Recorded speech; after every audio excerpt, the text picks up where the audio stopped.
आज बात होगी उस विकसित भारत की जिसका शोर टीवी और अखबार में तो बहुत है, लेकिन असलियत में इन गड्ढों में दफन है। मोदी जी, मेरा एक सीधा सवाल है, जब आपकी नाक के नीचे देश की राजधानी दिल्ली की सड़कें आपसे 12 से 15 साल में ठीक नहीं हो पाई, तो आप यूपी के इन दूर दराज गाँवों को चमकाने का दावा कैसे कर सकते हैं?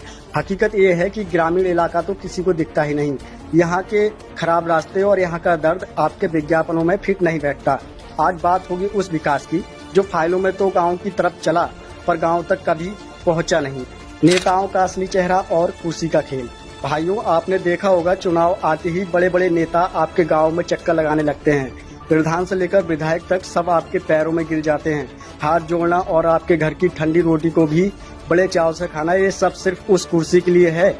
लेकिन जैसे ही वोट मिला और ये गद्दी पर बैठे, वैसे ये नेता गायब हो जाते। चाहे कोई भी पार्टी हो, सबका तरीका एक ही है, चुनाव में पैर पकड़ो और फिर 5 साल तक गाँव को उनके हाल पर छोड़ दो। अब बात करते हैं गांव के युवाओं की। मोदी जी, सरकारी नौकरी सिर्फ एक काम नहीं, एक गरीब परिवार की आखिरी उम्मीद होती है। लेकिन पिछले 15 सालों में आपने रेलवे से लेकर बैंक तक सब कुछ प्राइवेट करने की ठान ली है।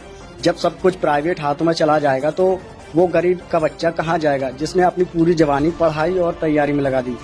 पक्की नौकरी खत्म करके अब ठेके पर काम कराया जा रहा है ताकि बड़ी कंपनियां युवाओं का फायदा उठा सकें। आखिर विकास गांव तक क्यों नहीं पहुंचता? पहला कारण, ऊपर से जो पैसा चलता है वो प्रधान और अधिकारियों की जेबों में ही खत्म हो जाता है। दूसरा कारण, कागजों पर स्कूल स्मार्ट हो गए पर हकीकत में उनकी छत टपक रही है। अस्पताल की बिल्डिंग तो बन गई पर वहाँ डॉक्टर ही नहीं आते। और तीसरा सबसे बड़ा कारण, नेताओं को पता है कि गाँव का आदमी भोला है, उसे धर्म और जाति में उलझा दो, वो सड़क और स्कूल मांगना ही भूल जाएगा।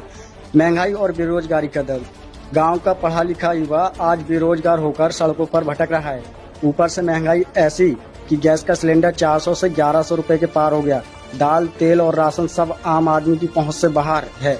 युवा अपना गांव छोड़कर दूसरे शहरों में मजदूरी करने को मजबूर है क्योंकि उसके खुद के जिले में कोई काम नहीं है। क्या 15 साल की सरकार के बाद हमें यही दिन देखना था? मोदी जी, ये सिर्फ टीवी पर विकसित भारत चिल्लाने से पेट नहीं भरता। विकास तब माना जाएगा जब गाँव की आखिरी सड़क पक्की हो और हर युवा के हाथ में काम हो। प्रधान, विधायक और हर पार्टी के नेता सुन लें, अब सिर्फ पैर पड़ने से वोट नहीं मिलेगा। अब हमें भाषण नहीं, असली काम चाहिए।